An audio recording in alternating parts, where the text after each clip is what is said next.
네, 주안의 만나 1월 28일 토요일 묵상을 함께 나오도록 하겠습니다. 오늘 말씀은 마태복음 5장 21절에서 32절 말씀으로요. 속사람으로부터 시작되는 의라고 한 제목으로 함께 묵상을 나오도록 하겠습니다. 오늘 본문은 율법의 준수라고 하는 의로움의 연장선에서 우리의 의가 나의 생각, 더 나아가 이제 내 속사람으로부터 시작되어야 함을 말씀을 하고 있습니다. 사람이 신뢰를 얻고 이 사람이 참된 사람이다 라고 하는 평을 얻기 위해서는 말과 행동이 일치를 해야 합니다. 이것을 지키는 것이 쉬운 것이 아니죠. 왜냐하면 말이 행동보다 쉽기 때문이며 말은 또한 눈에 드러나는 것이기 때문에 잘 표현함으로써 내 행동에 그렇지 못함을 커버할 수 있다고 여기기 때문입니다. 쉽게 말하면 이것을 거짓이라고 이야기를 하죠. 그런데 성경은 말과 행동보다 더욱 이제 생각과 행동의 일치를 요구를 하고 있어요. 그러기 위해서는 나의 속사람이, 나의 전인격이 온전히 하나님께서 요구하신 상태에 들어가 있어야 합니다. 어제 본문의 후반부는 율법의 준수라고 하는 그 의로움에 대한 것이었는데요. 예수님께서는 제자들에게 서기관들과 바리새인들의 의보다 더 나은 의를 보여야 한다라고 말씀을 하십니다.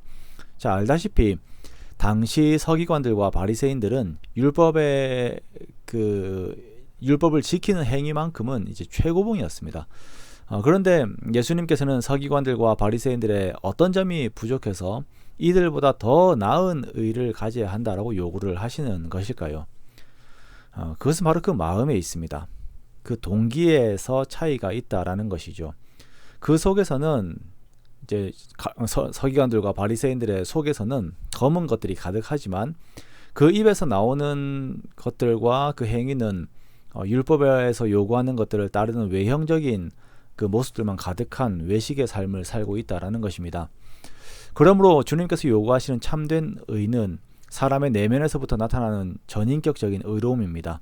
이에 대해 예수님께서는 사람이 평가를 받는 기준에 대해 말씀을 하시는데요. 사람이 심판을 받게 되는 기준점이 그들의 외적인 행위가 아니라 그의 내면의 동기에서부터 시작을 한다라고 말씀을 하십니다. 즉 살인이라고 하는 행위가 심판의 기준이 아니라 그 마음의 동기, 형제에게 노하고 형제를 무시하고 욕하는 것이 심판의 기준이 되는 것입니다. 음란의 문제도 그러합니다. 간음의 행위가 아닌 그 마음의 동기, 이성을 보고 마음에 음욕을 품은 동기가 심판의 기준이 됩니다. 그러므로 이 동기가 생기기 전에 차라리 한쪽 눈을 빼는 것이 더 나은 것이 되는 것이에요. 자, 그렇다면 우리가 물을 수 있습니다. 아니, 주님, 이렇게 살 수 있는 사람이 어디 있습니까? 만약 이러한 기준이라면 우리가 어떻게 심판을 피할 수 있습니까? 하나님 너무하신 것 아닙니까? 라고 물을 수 있어요. 그렇습니다. 타락한 사람으로서는 절대 심판을 피할 수 없습니다. 문제는 바로 속사람이죠.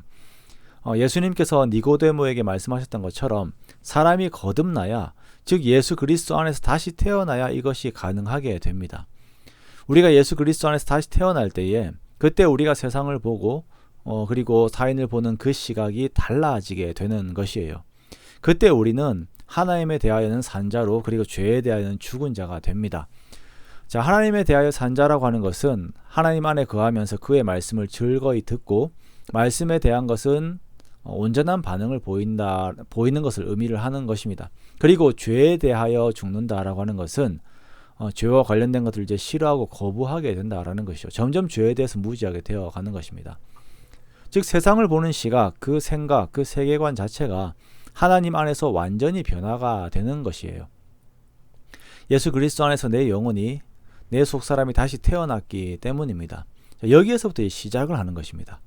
성령님께서 나를 완전히 주관하실 때에 형제를 생각하는 마음과 이성을 보는 시각이 비로소 하나님의 지으심을 받은 그 원래 모습대로 정상화되는 것입니다. 정상화되는 것, 이것이 정말 중요한 포인트예요. 이것이 화살이 그 관역에 제대로 들어가는 것과 같은 정상화이고, 죄는 그 원어의 의미처럼 관역에서 벗어난 것입니다. 그러므로 우리가 율법의 온전한 행위로 인하여 우리의 의로움이 나타나게 하기 위해서는 먼저 예수님께서 나를 위하여 하신 의로움을 믿어야 합니다. 나를 위하여 십자가에서 죽으시고 내 죄를 도말하시고 나를 주 안에서 다시 태어나게 하셨음을 믿는 것입니다. 모든 율법은 이것을 말하는 것이며, 율법을 행함이라고 하는 것의 가장 기본적인 전제이자 가장 포괄적인 것은 예수 그리스도의 구주 되심을 믿는 것입니다. 이것이 율법의 행함이에요. 그리고 주님께서 온전히 나를 지배하시도록 나를 내어 드리는 것입니다. 성령 충만이라고 합니다. 그때 우리는 우리의 마음의 중심에서부터 내 속사람이 먼저 율법을 지킬 수 있게 됩니다.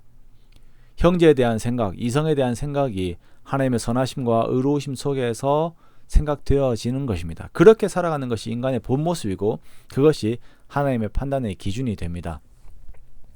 사랑하는 성도 여러분, 우리가 이제 더욱 주님께 나를 맡기기 원합니다. 절대 스스로를 믿지 마십시오. 스스로의 행위를 의지하지 마시고 혹은 자신의 행위로 인하여서 좌절하여 낭망하지도 마십시오. 우리를 도우시고 내 심령부터 변화시키시는 주님을 의지하시고 주님을 의존하십시오. 그렇게 겸손하게 주께 구할 때 성령 하나님께서 나를 변화시키시고 그리고 우리의 모든 관계들을 그리스도 안에서 변화시키십니다.